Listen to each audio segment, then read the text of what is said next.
Hi, everybody. Welcome back to Mile High Huddle SI. I am your host, Kim Becker, joined by Chad Jensen. And Chad, everyone was intrigued to see Drew Lock go head to head with Josh Allen today, but needless to say, it was pretty obvious that the Bills quarterback definitely put up that powerhouse performance. So, what grade do you give Drew Lock based off of today's game? If I were grading Drew off of one view of this game, we haven't seen the coach's film. That won't come out for a day or two.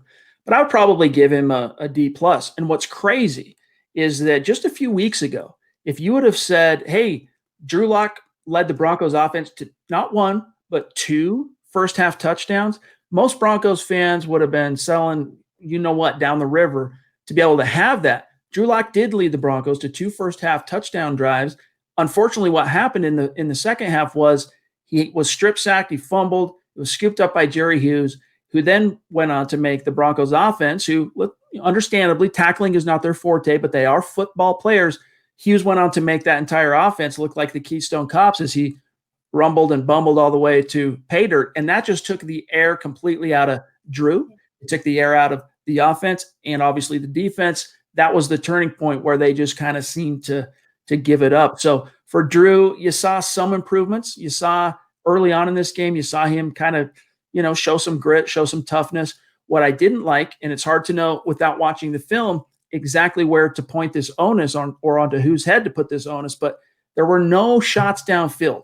On one hand, it's great to see over the last couple of weeks, Drew Lock show some progress in terms of checking it down, taking what the defense gives him, living by his own creed, which is you can't go broke taking a profit.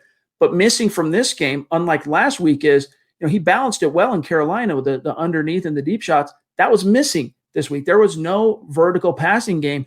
And so the Bills were able to just creep up and load the box, which made it that much harder to run the ball. And it just made it that much harder for those receivers underneath to find openings, rooms, soft spots in the coverage and in the zone. So again, it was kind of a quintessential one step forward, two steps back type of game from Drew Lock, which is disappointing after his powerhouse performance last week in Carolina.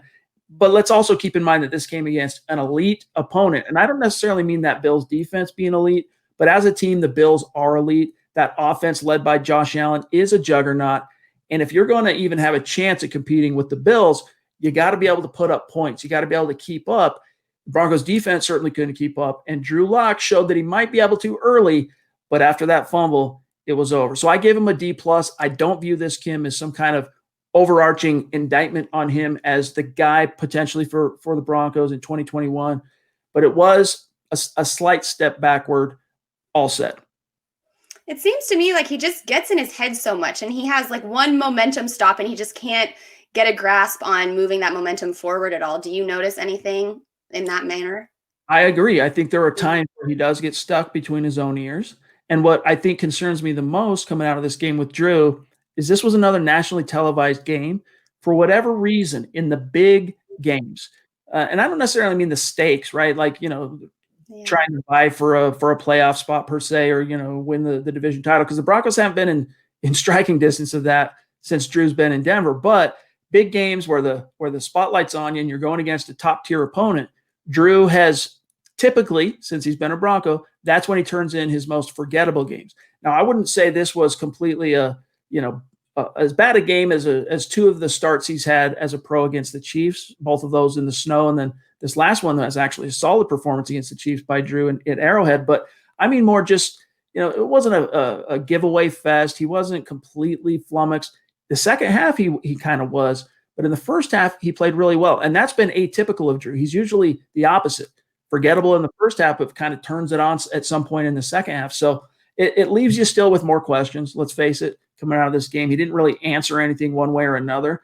And so I think it's going to be interesting to see as we turn the page into a new calendar year and we get into 2021, how the Broncos view Drew Lock.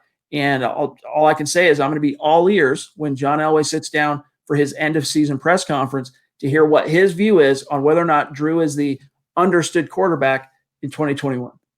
Yeah, it's definitely going to be interesting to see what he has to say. Chad, as always, thank you so much, and we will look forward to 2021, it sounds like. That's the plight of Broncos fans right now. Thanks, Kim. So sad. Thanks.